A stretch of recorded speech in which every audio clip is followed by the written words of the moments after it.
Hi, folks. Thank you for joining. We're just going to wait 1 minute. That way more participants can join in. Thank you. Thank you, Idris. Welcome, welcome.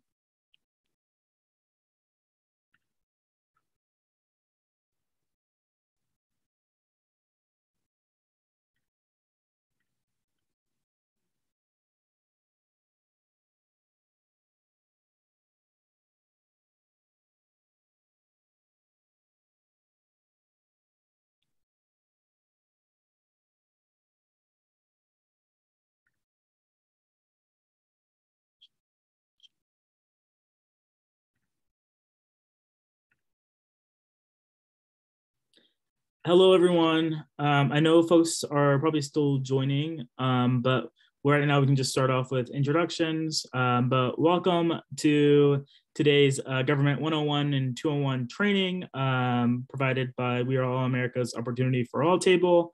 My name is Kosad Kosad, and I am the multicultural organizer at the Tennessee Immigrant and Refugee Rights Coalition, as well as the executive committee member of Opportunity for All. And I'm going to be one of the facilitators for this event this evening. I'm so glad that you all decided to come to this training. Just some housekeeping. Please make sure to keep your audio on mute if you're not speaking. Please stay actively engaged. We do have opportunities for you all to be engaged and to interact either through the chat or via speaker. And also just know that this training will be recorded, FYI. And lastly, you can put in questions in the chat box and we'll make sure to get to it.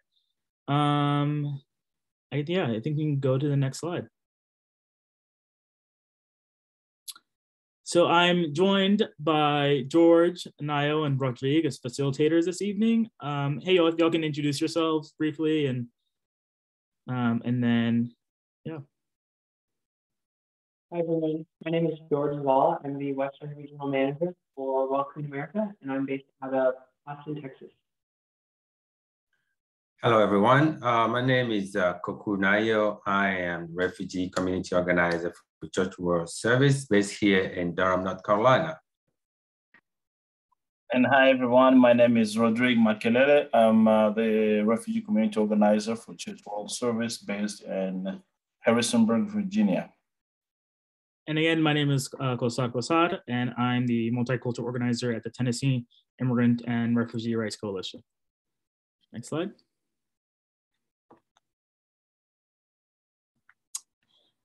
So this training, as I said before, is being organized as part of We Are All America's Opportunity for All campaign's leadership development series. The Opportunity for All is the national leadership table that oversees and ensures the success of We Are All America's core pillars. It's led by diverse refugees and immigrants and is designed to ensure representation and inclusivity of those with lived experiences and to shift the narrative of refugees and immigrants to one that reflects their contributions and lived experiences.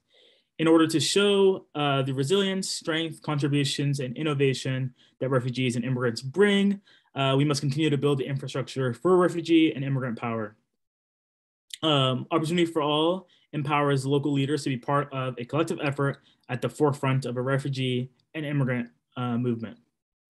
And sorry, I think I forgot to introduce one more person, but Councilman, if you want to introduce yourself. Yes, thank you very much. My name is Dosha Calixte. I am a newly elected Lancaster City Councilman. I'm from Haiti, and I'm very happy to be here with you guys. Thank you for the opportunity. Thank you, thank you. We can go to the next slide. So yeah, we'll do a little icebreaker. We're going to begin with some introductions and we want you to answer a question, but please put your name, country of origin, state that you're in, and then for the icebreaker question, what is your absolute dream job? And feel free to just put this in the chat box. And we'll give some time for that.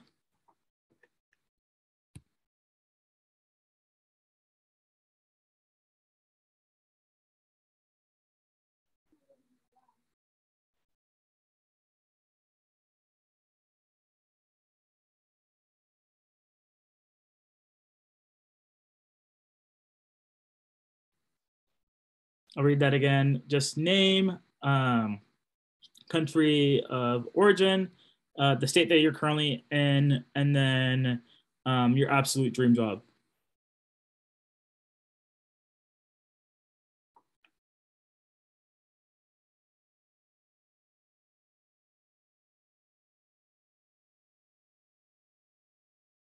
So we have Zina Kadim, originally from Iraq and lives in Chicago, Illinois.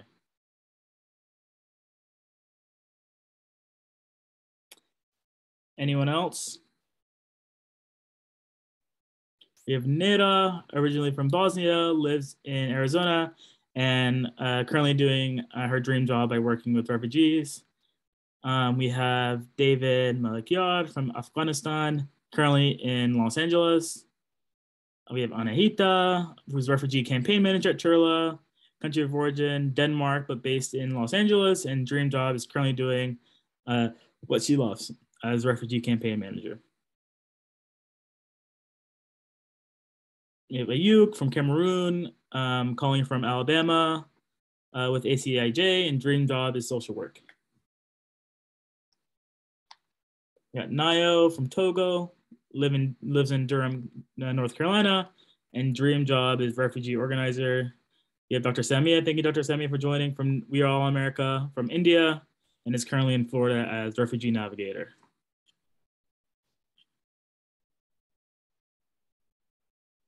And we have Adamu, Associate Director of Grassroots Organizing, originally from Niger, and dream job is food security expert at UN.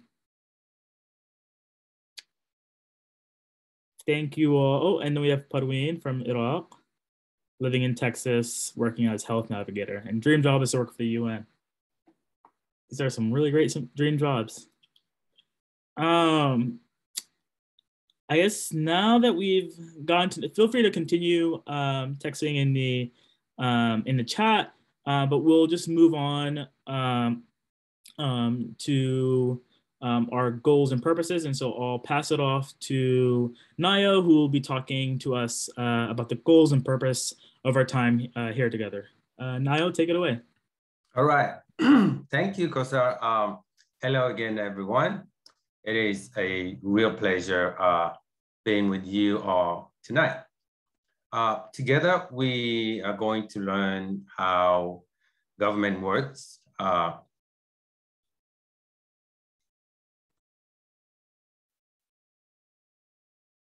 It is so important to each one of us to know how our federal, state, and local government function, and how we can participate in decision-making at every level.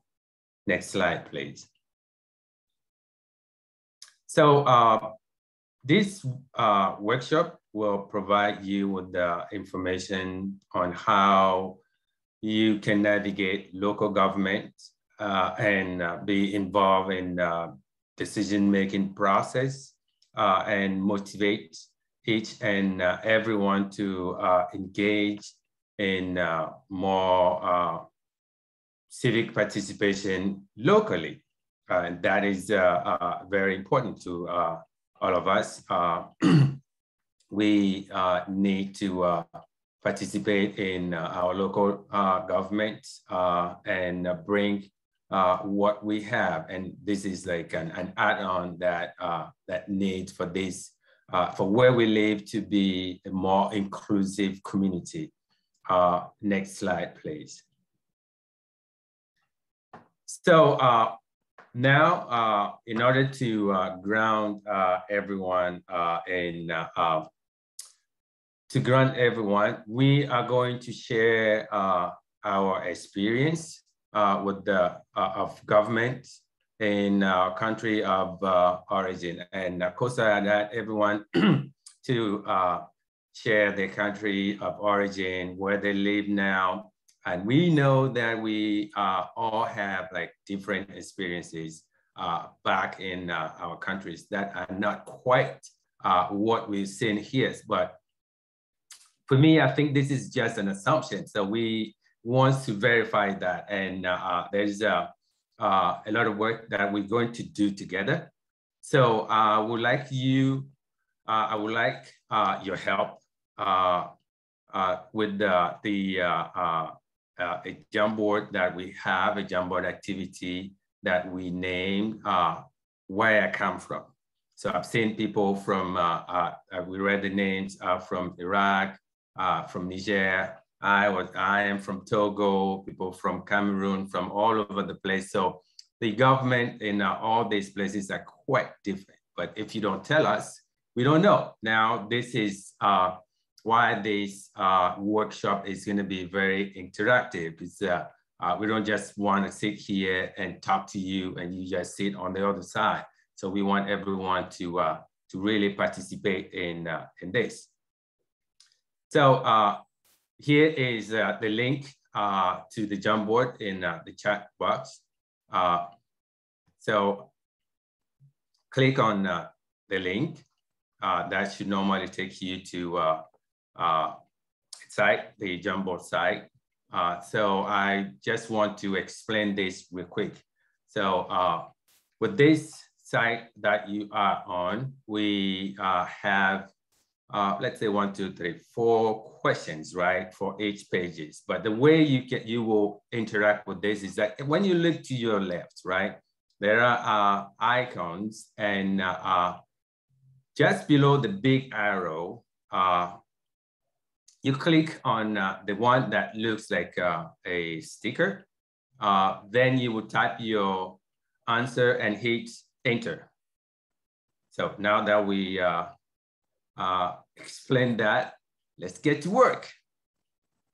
So here's the first question.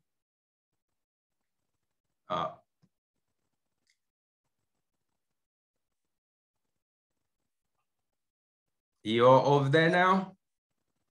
All right, let's get to, that's the country where you come from, right? Your country of origin. We know people have like participated in elections. Every time there's election, you go because you want to change something, but sometimes it does not quite work. So here's the question. Does your vote count in your country of origin? Right, yes, click on that sticker, type yes or no, hit enter. Let's go. We just have like a few minutes for this, and let's get to work.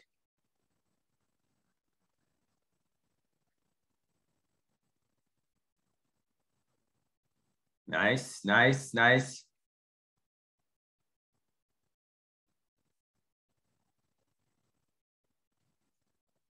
All right. Nice answers. That's really good. I like this participation. It's really lovely. Awesome, awesome. Yes and no. Not really. In the middle. No, people are not nominated before elections. Useless. Wow, that's great. All right. This is awesome, right? Let's move to the next question on the next page. And the question is, who makes the decision? I mean, we're still talking about your country of origin. Who makes the decision? Somewhere, different people that make the, that's awesome. There are different people that make decision where we come from. So tell me, who makes that decision?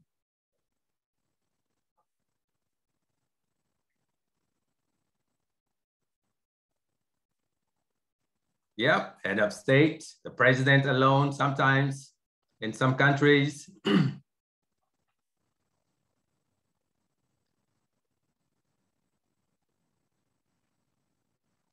mean, the person who makes the decision is the one that has the power, right?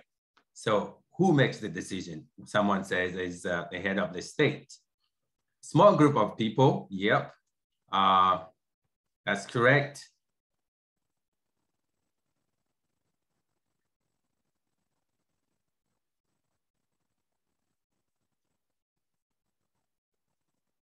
Where's the president and the businessman? That's all politicians. This is awesome. All right, that's good. That's really good. Let's move on to the next questions. Next question.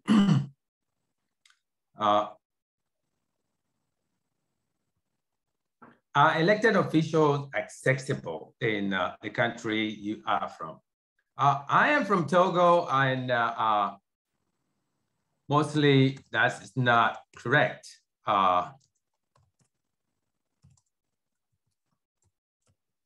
They're not accessible. People cannot really go to them. They get elected one day, that's it.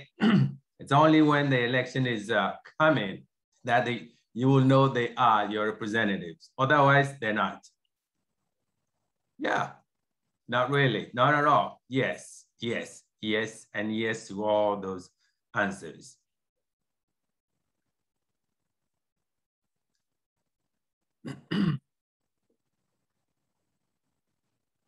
All right, all right. Nice. Look at all these beautiful answers. This is what I like, this interaction. This says a lot about everyone on this workshop today. I really love this. This is awesome. And thank you all so much for your participation. And thank you for getting very engaged. In order to keep the time running and not to run on the other side, I would really thank you for your participation in this activity. And it says a lot about the government in our countries of origin and the government. I mean, we trying to compare that with the government here in the United States. But the work now is to learn about how we can not let people here do as people were doing back in our country of origin. Thank you so much. Thank you, everyone. Next slide.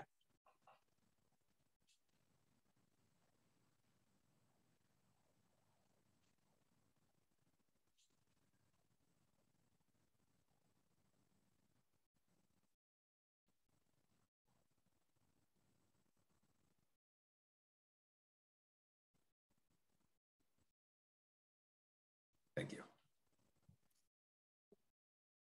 All right, thank you so much. And this is Rodrigue again.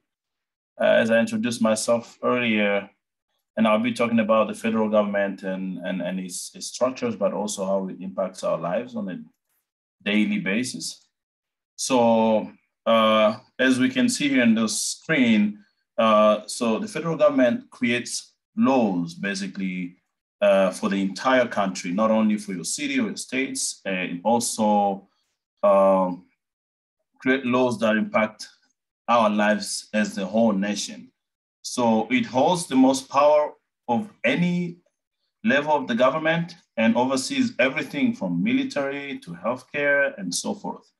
So also the federal government has 3 branches. So the first one is the executive branch, which includes the president, the vice president, and the cabinet. And it has about 5 million workers. So it's a big branch. And the other one is the legislative branch that has the Senate and the House of Representatives.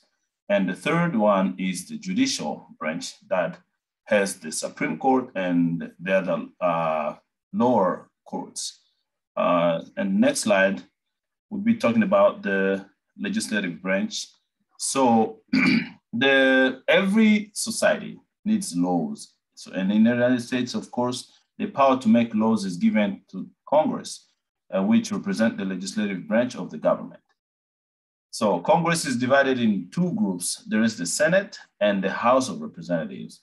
Each is made up of members elected from each state. So the Senate is comprised of 2 senators per state and is made of 100.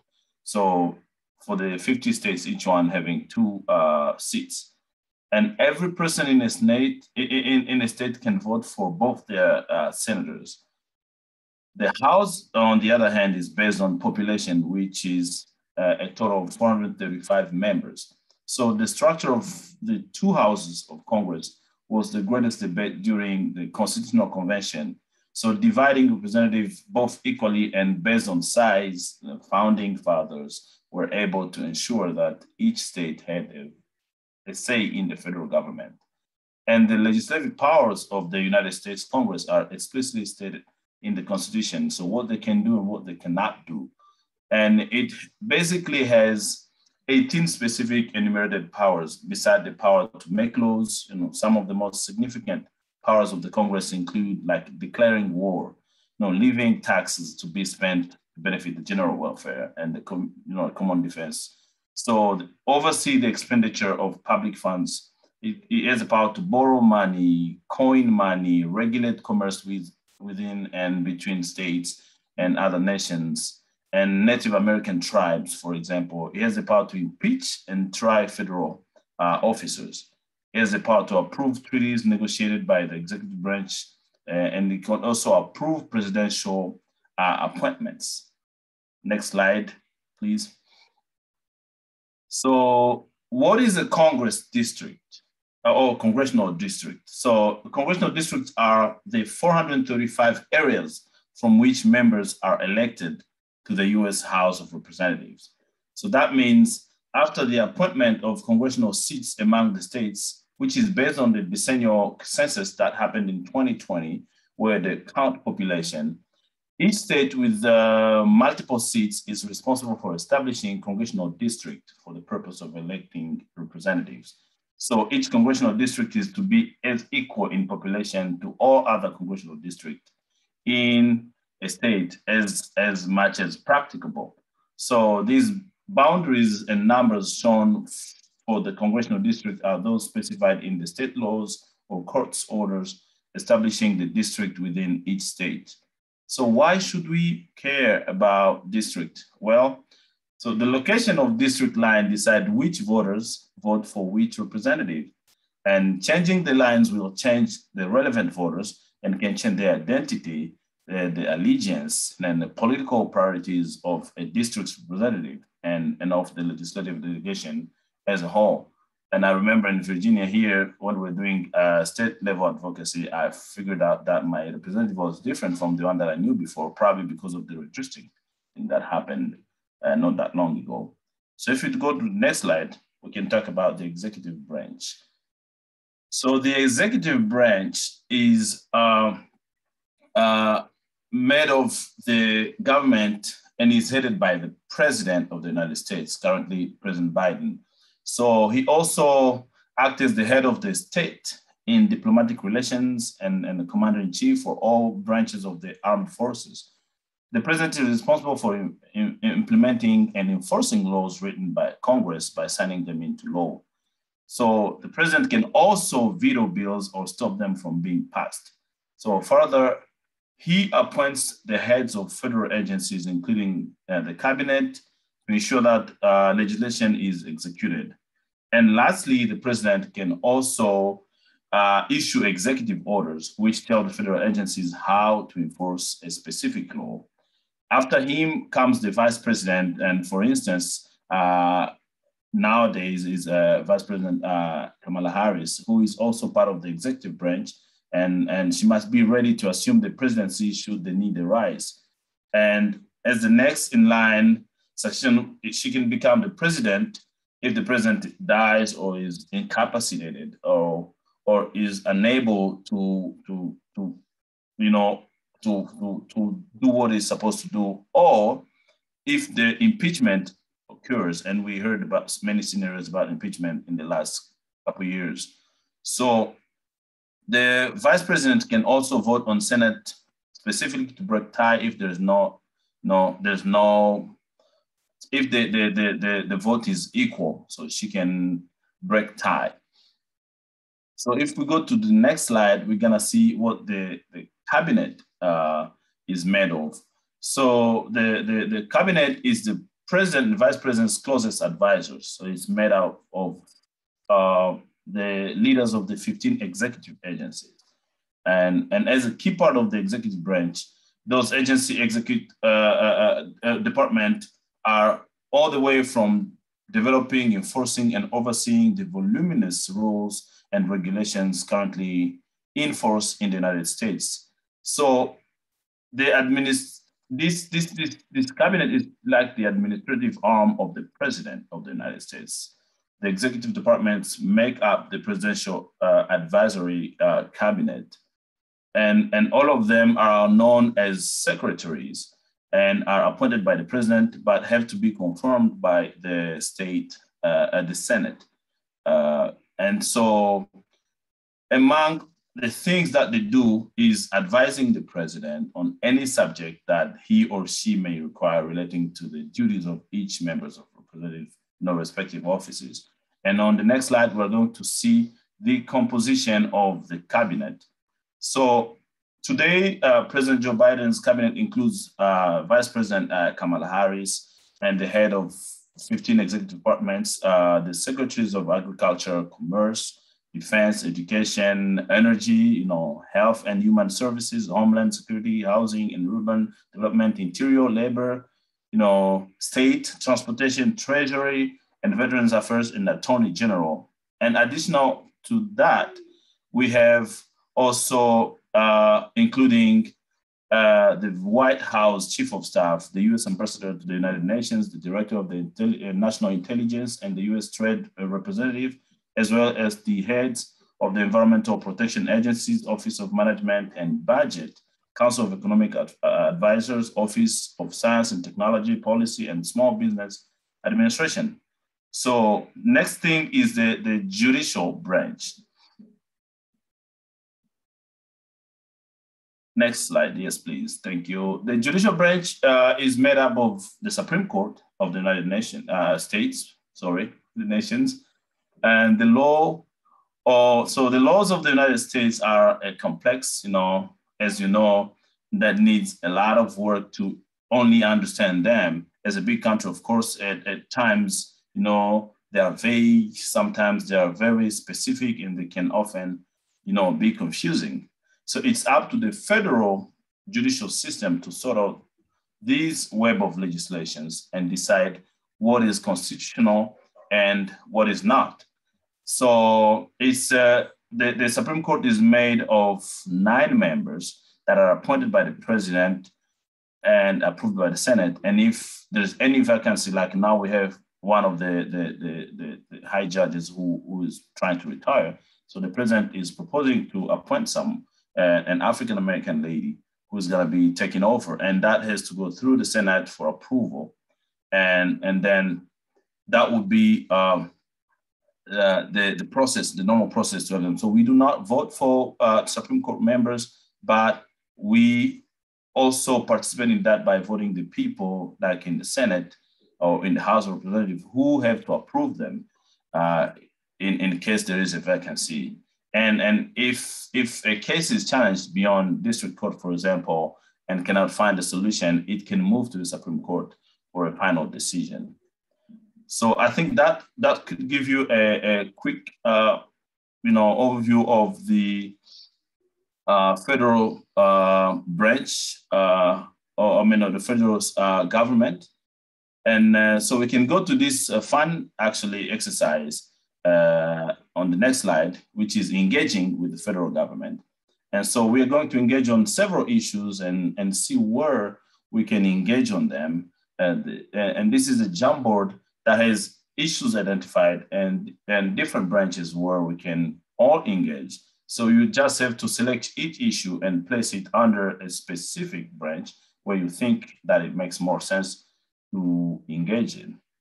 So I think we should have that somewhere in the chat. And if you click on that Jamboard, it will send you to the specific Jamboard where we'll be doing some exercise.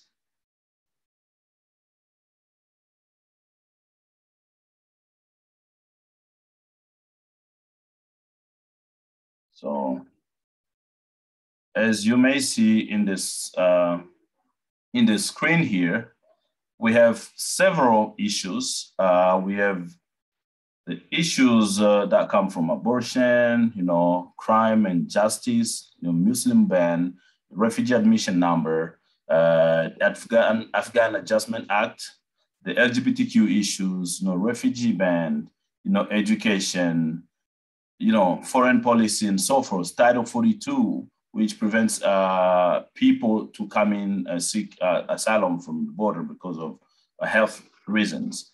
And we have jobs, we have healthcare, we have, let's say technology, We have foreign policies, like the conflict happening right now in Ukraine. How does the US intervene in those kind of situations? We have epidemic control, like COVID-19.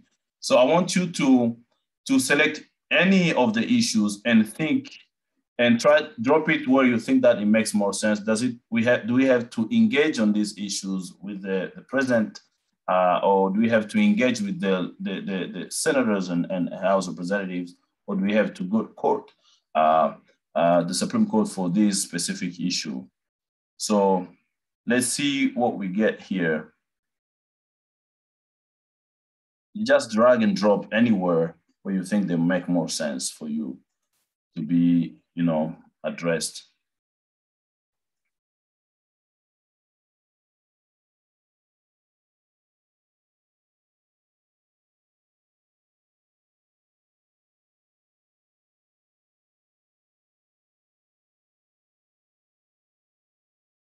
I must say the link is wrong, probably. Yeah, so the right link is there in the chat if you didn't get it.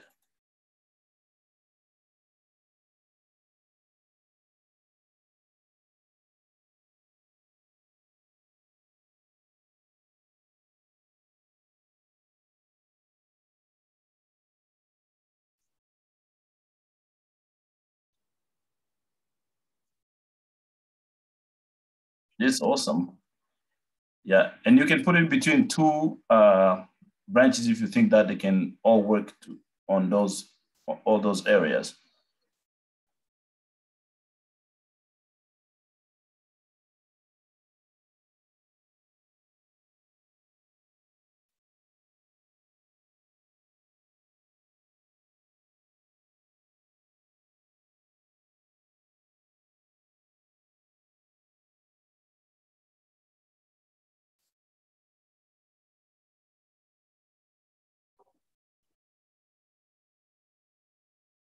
That's awesome. I see many movements, and we probably are very familiar with these issues specifically, and how they play in our daily lives and how they're being decided. So awesome, and thank you so much. I see some of them like COVID-19 there. I think the other thing is the Title 42, which we've been advocating for. We think that House representatives and senators should, ask the president to stop Title 42, and many people have been advocating on those issues. So thank you so much. I think that's it. It's been fun, and I think I'm gonna pass it to my brother Kosar, who's gonna lead us to the next aspect of this workshop. Thank you. Thank you, Rodrigue. Thank you all so much. I guess now we'll switch to state government. We learned a little bit about the federal government and its structures, and so now we'll talk about the state government, how it impacts our lives. So similar to the federal government, albeit on a smaller scale, each respective state government creates the laws for the state. All state governments are modeled after the federal government and consist of, the three branches, so executive, legislative, and judicial. And while the Constitution mandates that all states uphold the Republican form of government, the three-branch structure is not required. Leading our executive branch, as many of you all, of our state government, as many of you all may know, is the governor of the state. The governor is like the equivalent of the president, but at the state level, and is responsible for implementing state laws and overseeing the state executive branch. The governor signs bills that are passed from the state legislature into law, and the governors can have veto power and can veto bills and prevent them from being passed. And similar to the president, the governor also has pardon and commutation powers. So the governor can, pardon and commute folks who are incarcerated currently. And additionally, the governor commands the state's military forces and can appoint people to state offices. The lieutenant governor is, the vice, president equivalent, or and oversees all operations of the state Senate, the state's counterpart to the U.S. Senate. And the lieutenant governor is very crucial in passing bills and setting the agendas and setting the state budgets. And the state legislator, next slide, please, is the state equivalent of the US Congress and is in charge of making laws. The state legislature typically meets at least twice a year. Many of these times that they meet can be very short or they can have very long sessions. Some states have very short sessions, such as Tennessee. We have, our sessions are typically from February to April and can be, much smaller during election years, because most folks want to pass the bills or pass, whatever, or finish the session as soon as possible so that they can start campaigning. So these sessions can be pretty short. Many bills are introduced during these sessions that affect our day-to-day. So it's very important and imperative, I think, for us as community members to be engaged and follow along with what's happening at the state level. In states that tend to be very antagonistic towards refugee and immigrant communities, especially, countless bills are introduced that could hurt our communities. For example, in Tennessee, right now we're currently dealing with our state legislator that's been, introducing several anti-immigrant, anti-refugee bills that we always have, and they do this every year, but it always picks up during election years. And so it's always important for, organizations and community members to just be engaged with the work that's happening with the state legislator. And the state legislature also, their primary purpose is to pass state laws. They also have, veto override powers similar to Congress. Congress can veto, can override the president's veto, and the state legislature can override the governor's veto. So if the governor vetoes a bill with the right amount of votes, they can override a veto. And then if necessary, the governor can call an emergency session of the state legislature. So, if there are times, that emergencies happen, like a natural disaster, or, I think we've seen in some states, I think during the pandemic, when it first started, that, many states have had emergency sessions to address the pandemic. And so, this happens, from time to time. And lastly, like the United States Congress, the state legislature is split into two chambers. So there's a House of Representatives and Senate. And then I won't talk about this for too long, but as I said before, the state also has a judicial branch, which is made up of courts. So there's a Supreme Court, there's circuit courts, there are magistrates and municipal courts. The state judges are in large part elected by citizens rather than being appointed. A lot of the work that our state courts do, they're typically the final arbiters of state laws and constitutions, and they help interpret our state laws, settle legal disputes, hear civil cases, and like the judicial branch at the federal level, they act as a check upon the legislative and executive branches of state government. It's important to note that our federal constitution, the U.S. Constitution, and our federal laws take precedence over state laws and state constitutions. So anything that passes at the federal level will apply to the states, regardless of their state constitutions or state laws, and that they must be in accordance with the supreme law of the land, which is the U.S. Constitution. And then I guess next slide. And I guess before we get into engagement, we want to provide some sort of background. It's important to note that the federal government and state government, they share a lot of powers. They share, making and enforcing laws, making taxes, court systems, borrowing and spending money. But according to the 10th Amendment of the U.S. Constitution, any power that has not been delegated to the federal government belongs to the people and the state. And so some of these powers include election oversight, education, police protection, highways, health and safety, so like Medicaid and Medicare. Those are stuff that the state typically has power over. And yeah, I guess we'll move on to the Jamboard. And I just have a few questions, and obviously feel free to also, if you are more comfortable, replying in the chat, and I'll just make sure to copy it on the Jamboard. But was just wondering, just trying to get a good sense of where folks are at in terms of what they understand at the state level. But I guess my first question would be, what are some issues that can be addressed at the state level? And I briefly touched upon a little bit, but we're just wondering if you all have any, other ideas, or from, what you've seen in your work. Feel free to include that in the chat or in the Jamboard.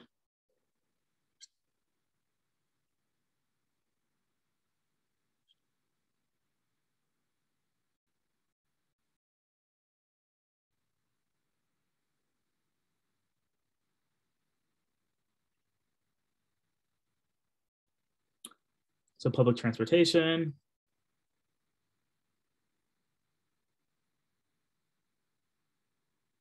homelessness, immigration,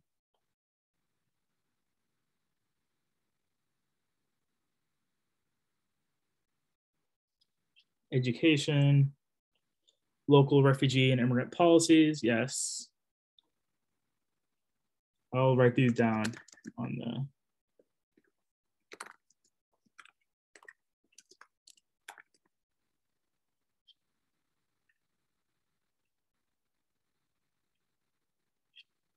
Oh, someone already evaluate that.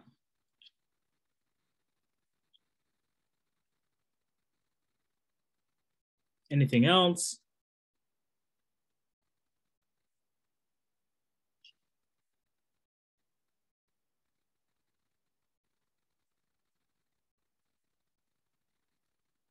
I guess one thing, I think pertaining to refugees specifically, I think for a long time, refugee resettlement has been under the purview of the federal government fiscally, or financially, but over the decades, they've relegated a lot of the, I wouldn't say burdens, but the financial, the budgeting and stuff like that to the state. And so states, a lot of states oversee kind of like the refugee resettlement processes that happen. And in some states like Tennessee, I think early 2000s, we privatized refugee resettlement. And so now a lot of organizations do a lot of the work instead of the state, but the state still kind of oversees the budgeting. So I'll put down refugee resettlement on there.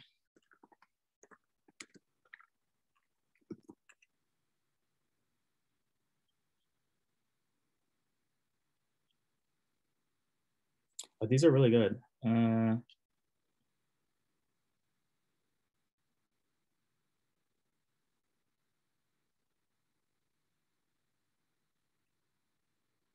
So, yeah. Oh, state roads, yes.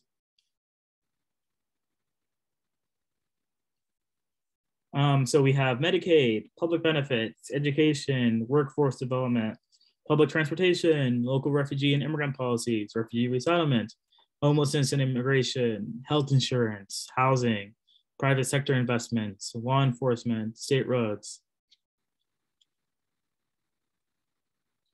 Then we might have, should be good on the state road thing. We have 2 of them, but okay, sounds good. That's a really good list. I'm gonna try and think of anything else, but I think got a good amount of the stuff that I didn't mention before too. So thanks, y'all. And I guess next, if you can go, I think in the next, in the Jamboard, there's other sets of questions in the other slides. But also wanted to kind of get a good sense of, your level of engagement with state government, and then also, what are other ways that you envision in engaging with state government. So feel free to maybe just put down, the ways that y'all have engaged with your state government, and then ways that you can envision in engaging with state government.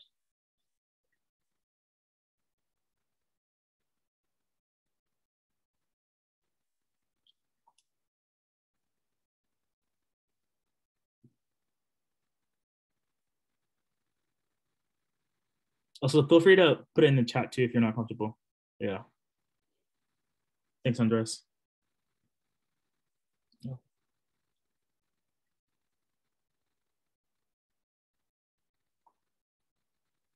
And then just try to make sure to put it like under whichever question you're answering.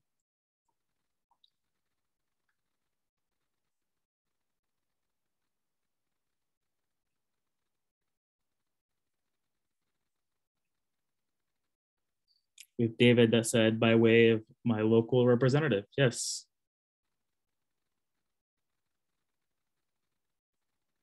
Doing advocacy visits to support a bill. Advocating for immigrants.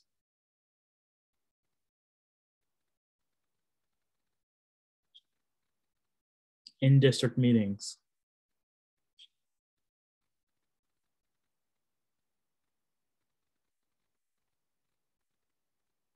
Vote, yes. Town hall meeting on specific issues, yes.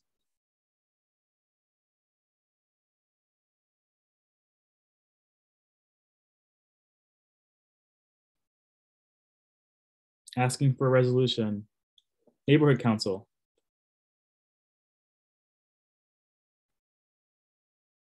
I think someone put advocacy visits to support a bill. Yes, run for office, neighborhood council, register people to vote. I'll put down a few too. You know, I know like in Tennessee we do Days on the Hill, and I know other states do it too. So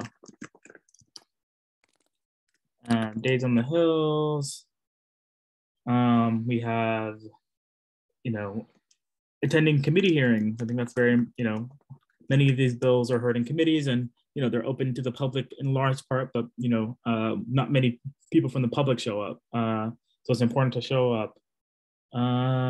Any others? Support a refugee immigrant candidate. Yes. These are a lot. Wow. Collecting signatures. Serve on commissions and committees.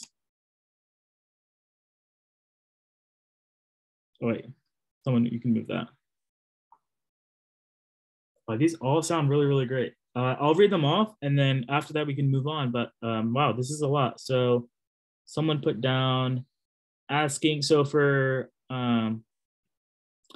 what are some ways that you've engaged with your state government? Folks have put down asking for a resolution in support of our refugee and immigrants, writing to elected officials in district meetings, doing advocacy visits to support a bill, visit to the state general assembly, advocating for immigrants, vote, town hall meeting on specific issues, in district meeting, registering people to vote, collecting signatures, sending petitions, neighborhood councils, Days on the Hill, canvassing, committee hearings, serving on commissions and committees. What ways can you envision in engaging with state government, getting a bill passed by way of my local representative, supporting a refugee immigrant candidate, running for office, speaking with elected officials, protesting, yes. Hold rally outside the governor's mansion. Putting, I think in the chat, put down voting on state representative, yes. And someone just put down suggest solution, don't just put out issues. Snaps to you. Okay, that sounds good. Feel free to continue putting stuff on the Jamboard and also in the chat, but really appreciate you all engaging in that activity.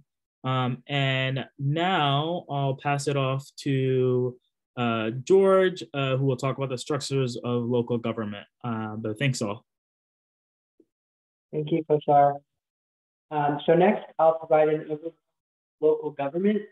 The main types of local government I'll cover are counties and municipalities, so cities and towns, townships. The concept of local government is deeply rooted in how our country got its start. Local government varies per state and gets its authority from the state. And as citizens and as community members, we have much more contact with our local governments than we do with the federal government, potentially the state government at times.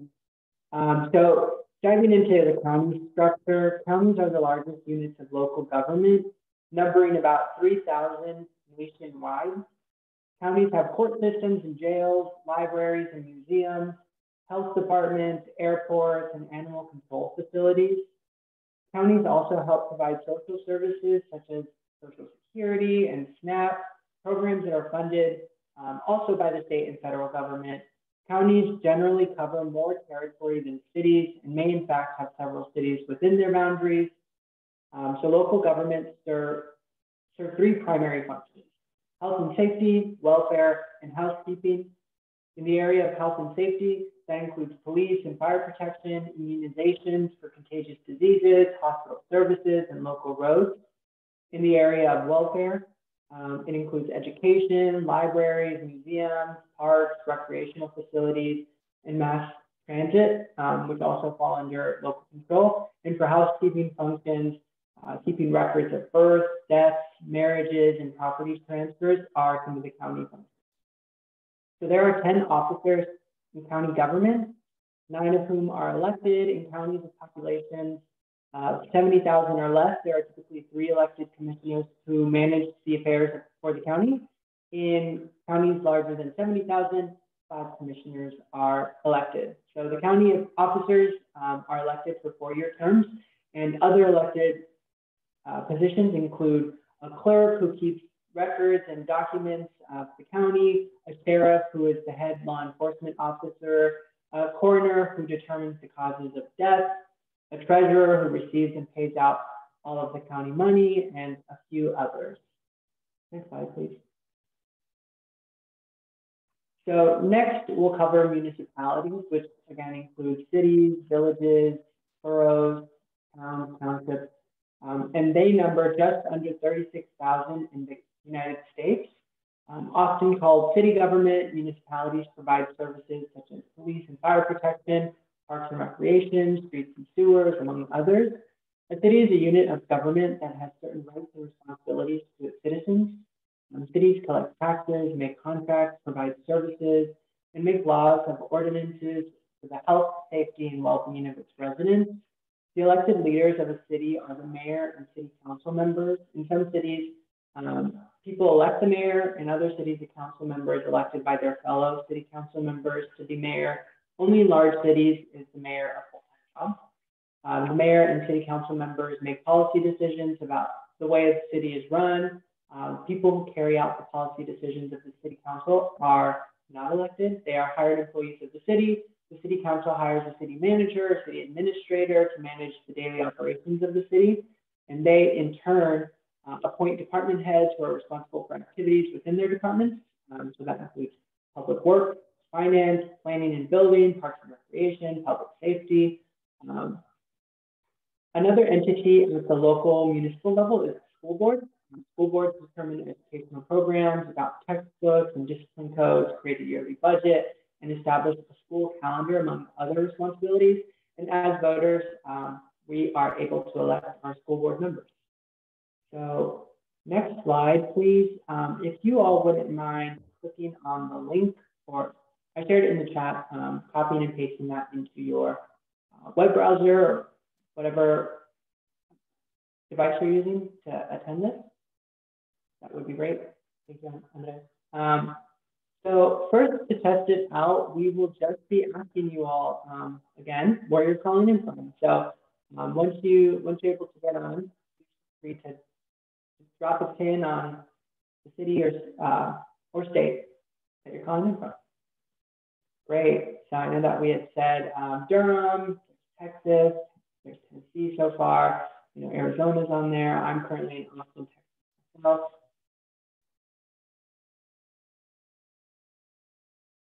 Great. So I'm glad that it's working.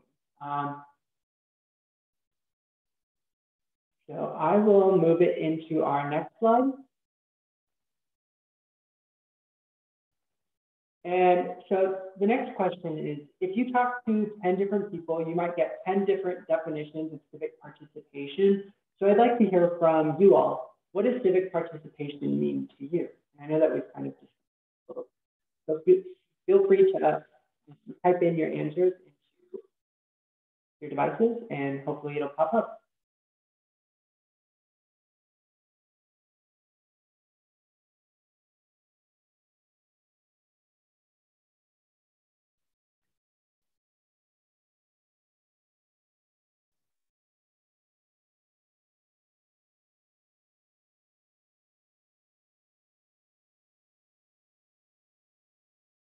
Sorry, I think it was Not updated.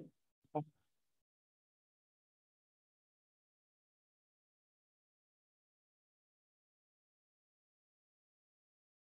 So at the heart of the different definitions that people come up with, there is a theme that is fairly simple, and it's the concept that working together makes things better.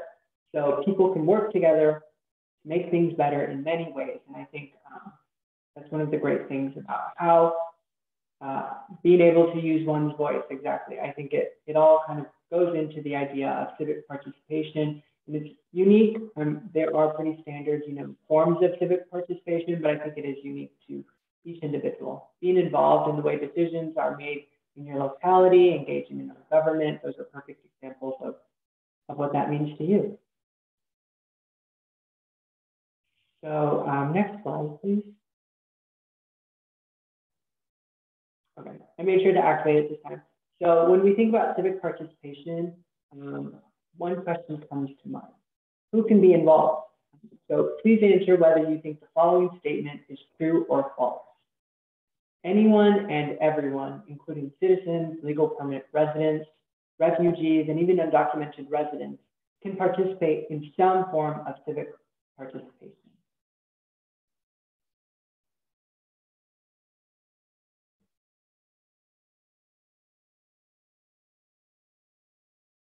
So far we have one answer that says true. And that is the answer. The answer is true. The only exception to this is voting for elected officials. That's an activity that only people who are citizens can engage in, but anyone and everyone can participate in some form of civic participation. Next slide, please. So I would like it if you all would select the icon that describes how you feel navigating your local institutions, red being not comfortable at all, and green being very comfortable. We see so far 2 greens, a yellow, lukewarm in the middle. It's important that local government agencies, nonprofits, and businesses really contribute to creating a welcoming environment where everyone feels like they can freely participate civically and have their needs met. So I'm glad that there aren't any reds or oranges so far, and I'm happy to see that most people feel comfortable navigating local institutions. Next slide, please. So would you all mind selecting any of the following kinds of activities that you've participated here in the US, whether that's organizing or participating in neighborhood meetings, cleanups, or cultural festivals, volunteering with a community-based organization, church, temple, or mosque, attending city council meetings or giving testimony at public hearings, participating in meetings or forums to discuss community issues, taking part in rallies, marches, or vigils, or voting.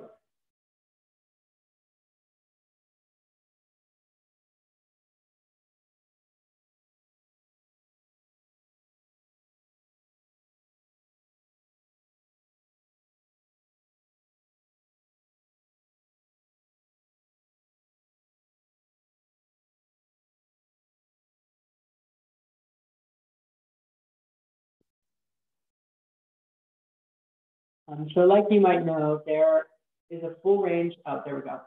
So we have somebody who has participated in a neighborhood meeting, organized cleanups, cultural festivals. We have attending city council meetings, participating in meetings or forums. So the full gamut, everyone has participated in some form of civic engagement activities. There's a full range of activities through which individuals, groups, and/or organizations can work together to improve their common civic. Thank you all for your responses. Next slide, please.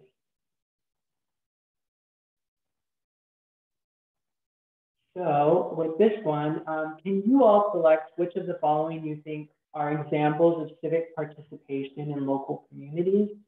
Is it Hmong youth get out to vote event? Is it Vietnamese parents organizing a parent-teacher association? Is it the Lao community organizing for public safety? or a diverse group of refugees and immigrants organizing a neighborhood college? What do you all think? So we have Hmong Youth, Get Out the Vote, being the winner so far. And I'm going to fill you all in. It's a trick question. They all are. So. Next slide, please.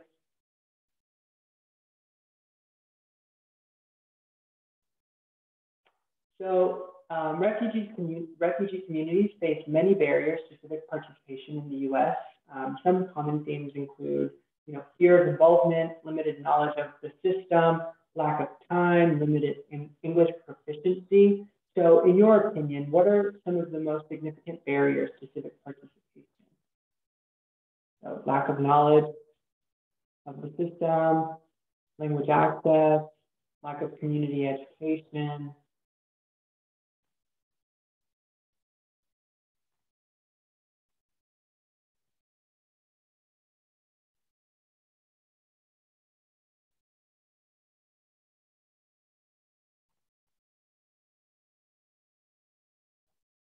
System is complicated, fear of participation because of engagement with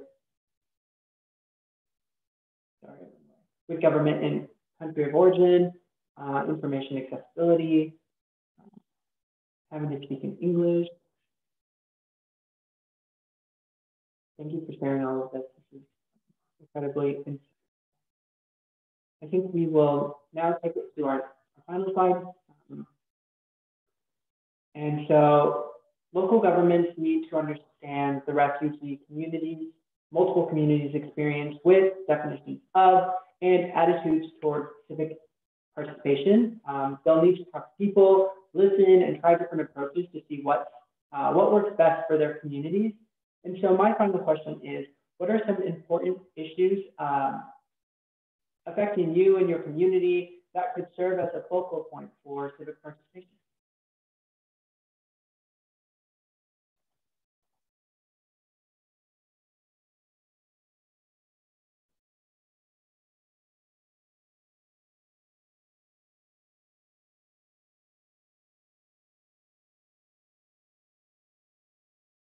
Workforce development. I know someone mentioned language access on the previous one, holding police accountable.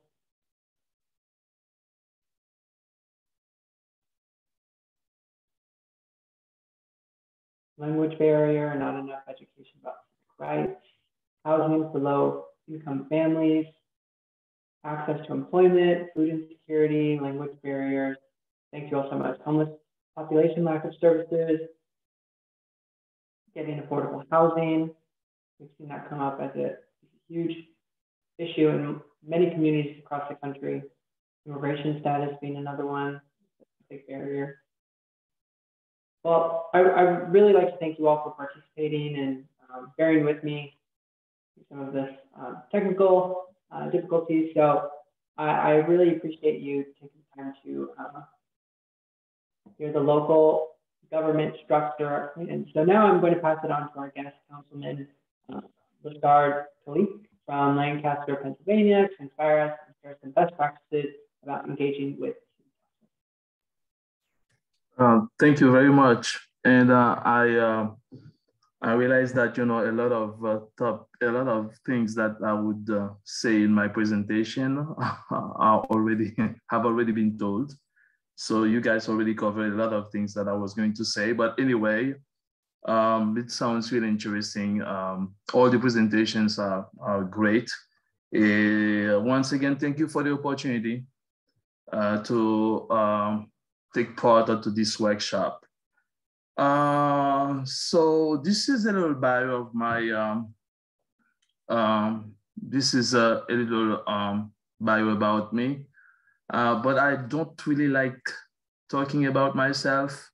So, so as I said, I'm from Haiti. I was born in Port Salut and I studied law in Haiti, and I moved to Mexico to continue my studies. And And I had the opportunity to study law, international law there, and worked as an international law professor. And I studied also education and administration. And I moved to the US and I went back to school. So it's here on the slide, guys. So that's what is happening in my life. That's what has been happening in my life. And I went for city council. Now I see myself in politics. Okay, could you go please to the next slide? Engaging with our local government. It's really important, but we cannot talk about engaging with our local government without talking about civic engagement. Like the other speaker was talking about civic participation. So when we talk about civic participation, we can also call it, civic engagement or community engagement. So I think that most of us have experience with what community engagement is all about. And community engagement is active participation in our community and being invested in what happens in our community. So our civic engagement makes a difference in the civic life of our community. And one of the examples of civic engagement or community involvement is voting, to vote. This is so important. And when you don't vote, you give your right to somebody else. And what you don't want to happen will happen when you lose the election. And but engaging with our local authorities, why we have to engage with our local authorities, what that means, engaging with our local authorities. It's an interaction with, our elected officials. It can be the mayors, city council members, committees members, board members, and civil servants, including some service providers. It's important to engage to those people because they are making decisions on our behalf. And why we should do that, we should engage with them. We should engage with our public servants because that gives us the opportunity to make our voice heard on policies that impact our life, that impact our family lives and our business. And that help us also make accountable, hold accountable our local authorities. So even though our local authorities are the closest authorities to our communities, but their power are kind of limited to our state laws. So before we engage, can we go please to the next slide? Yeah, how to engage local elected officials like city council. First, as I said, that we can go through civic engagement because if you fully engage in your community, you will be motivated to engage with your elected officials. Before you engage with your local officials, it's important to know who's who or who does what. And most of us, we don't really know what they're doing, what our local officials are doing, who are they? So that's why it's important to know the person we are going to talk to and to know why we are relevant to them or why we are relevant to our local officials. And before you meet with your elected officials, you should take some time to learn about their interests. And that will help you get their full attention and frame a better message to them. It's important to know which district or state they represent, and what's their voting record, and what do they care about, on which committee or committees do they serve, and even which party do they belong to. So it's really important to know our elected officials and their activities and the decisions they are making on our behalf. So there are a few tools that we can use in order to engage with them. We can call, we can send emails, letters, and fax. We can call their office and in order to set up an appointment. And we can also take part to individual meetings, personal meetings, or public meetings, city forums, citizen panels, citizens juries, and assemblies. But there are also, I have to mention that there are two major types of public participation activities. It can be online public participation or face-to-face public participation. The major difference between those two is that the online tool enables engagement on a larger scale. And it can ensure continuous participation over an extensive period of time, while face-to-face public participation tends to engage smaller groups of citizens within shorter time frames. And we can also use local media. It's not easy to get that opportunity to use local media, but if there is one thing that elected officials hate is the media, local media sometimes, when it's not a democracy. You know, when they are on the media for the bad reason. And you can engage with them also on social media, like, you know, with web-based platforms such as blogs, Twitter, Facebook, YouTube. And you can use those tools in order to interact in a variety of different ways with your local officials. And you can also take part to city council meeting. Can we go please to the next slide? Thank you. So speaking at a city council meeting, before you speak to at a city council meeting, it's important to check the website. You check the website in order to see when the city council meetings are scheduled in your area, and in order to be informed about the next city council meeting. And in many city council meetings are held twice a month. For example, in Lancaster, we have a committee meeting once a month, and 2 regular council meetings every month. You have to check on the website, and you have to be on time before, you know, when you want to speak at a council meeting. And another thing that you have to do, you have to check the issues that are on the agenda.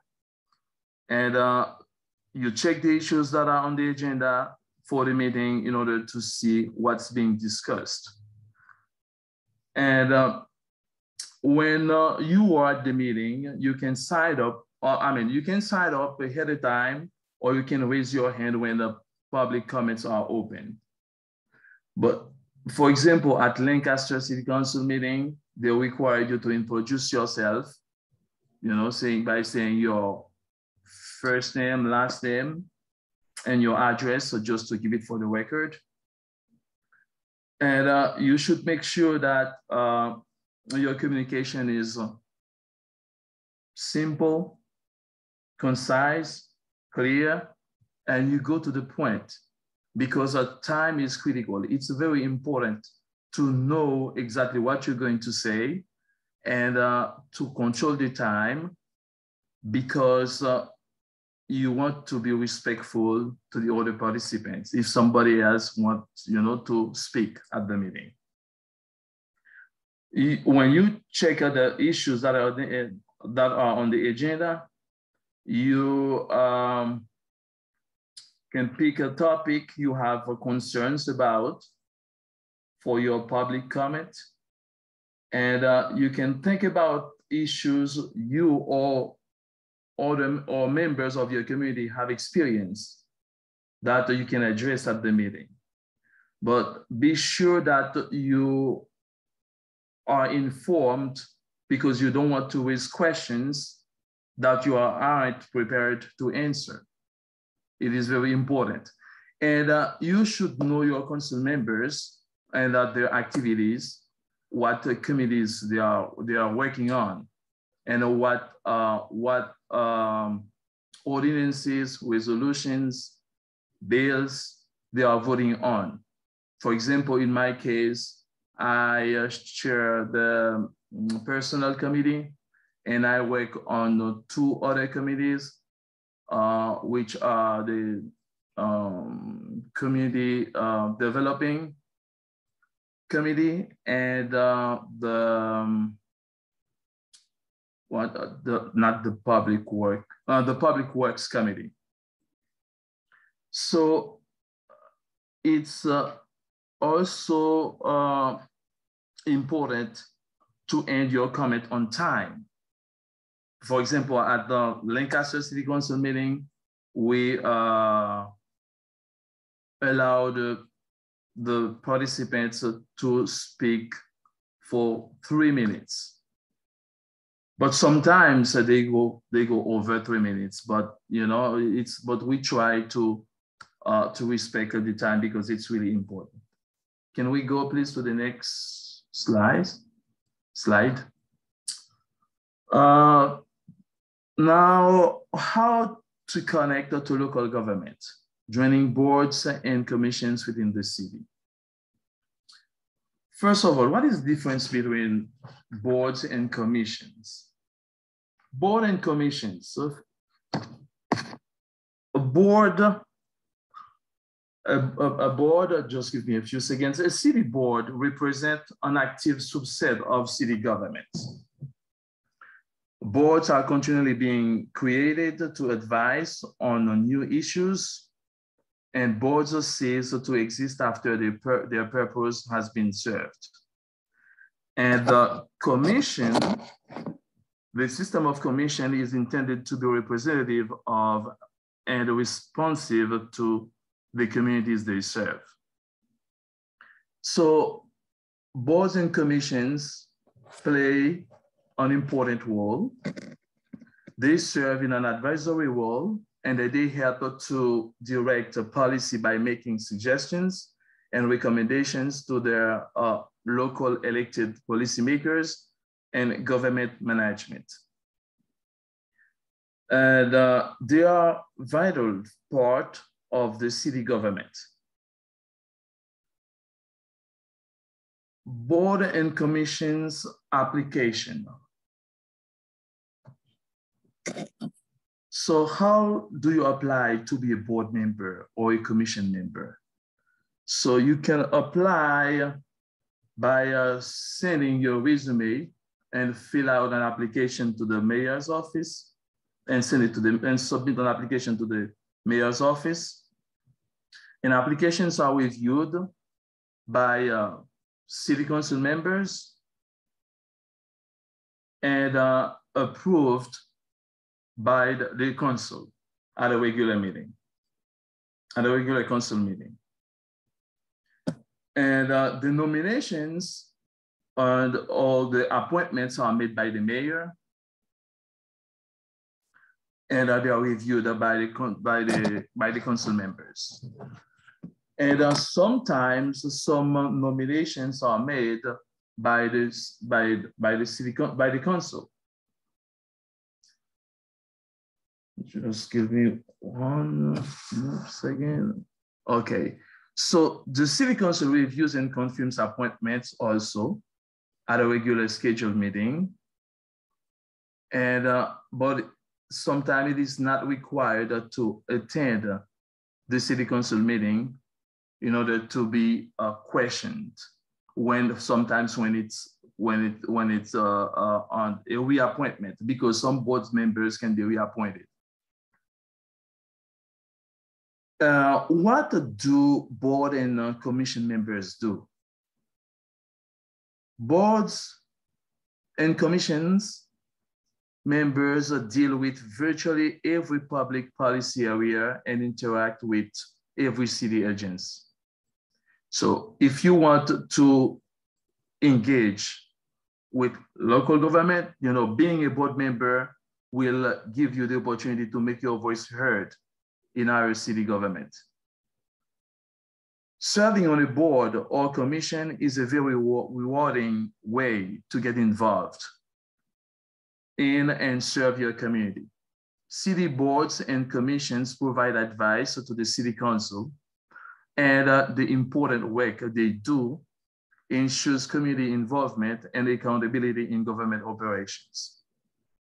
The use of boards and commissions may provide advantages, such as providing an in-depth examination of issues or a communication channel between elected officials and the community, bringing a broad range of ideas and expertise to public decision-making, assisting in the resolution of conflicts, and providing training for new leaders. Cities and counties appoint citizen boards, commissions, task force, and committees to advise their legislative bodies on a wide range of policy issues. When it comes to boards and commissions meetings, it can be in person, and they are scheduled as needed. The City Council and other boards, commissions, and authorities have regular meetings, but sometimes, when it's necessary, they have more meetings than usual. So I think that would be the end of my presentation. If you guys have any questions, I'll be happy to answer. Oh, there is one more thing. Thank you very much. This is something really important to talk about. Remember to vote. Voting, I think many of you know the history about voting rights here in this country. The little rights that we have been able to achieve here in the United States, it's because we are allowed to vote. But we have to remember that many people, for many years, for instance, women and people of color didn't have the opportunity to vote. So when you can see what happens, in the recent elections. When you lose an elections, things that you would never imagine can happen. So every time you have the opportunity to vote, you should vote.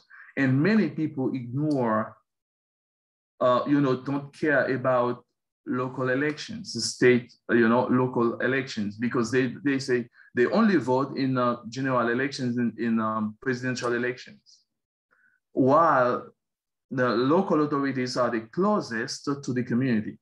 So if you care about your community, you want to engage with your elected officials, you should start by voting. You should start by participating in every single activity in your community. Because once you lose your rights, it's difficult to get it back. All right. Thank you. And that would be it for my part. So if any of you have a question, and I'm available and happy to answer. Thank you. Thank you, Councilman. I know we're running just a little bit short on time, so I don't know, Councilman, if it's better to just have folks email us during the follow-up, and then we can respond to them, if that's okay. No, all right, no problem. I don't know if did I take more time than I? No worries, no worries. I think yeah, no worries at all. Okay, sorry. You're good. No, thank you so much. I really appreciate you being here and for sharing your experience and how best to be involved in local government. It's important that, we get folks to vote, whether it's at the local level, state, federal level. There are even some municipalities across this, the country where folks who, aren't even non-citizens yet can vote. So, I think New York City recently passed a law, for example, allowing not just, citizens to vote, but also folks who aren't citizens. So thank you so much, Councilman. No, thank you. You can call me Losha. I don't really like when people keep calling me Councilman, so call me. Sorry. Make me feel more comfortable. Thank you. Of course. All right. As for next steps, we will have several workshops in the near future. Andres, I don't know if you can share the link for future leadership development workshops. We will have, more workshops in the near future. Our next workshop is a paramapping workshop on the politics of oppression and legislative process on April 21st, and then followed by organizing your own World Refugee Day event through an advocacy lens on May 19th and so on. But we would love to have you all take advantage of these opportunities going forward. We'll have more, former refugees leading these workshops. And so we would love to have you in these workshops. Lastly, if you're interested in the work that we do at Opportunity for All, we would love to have you. As I said before, the Opportunity for All campaign has provided many opportunities for refugee and immigrant leaders, and we hope you can join our table and contribute to the decision-making process in the We Are All America National Network. I believe our next Opportunity for All table meeting will be April 6th from 1 to 2 p.m. Eastern Time. You can join our table by filling out the individual membership form that I believe Andres just put in application. And so once you do, we will follow up to ensure that you can make it to our meetings. We would love to have you all. And then I guess last slide.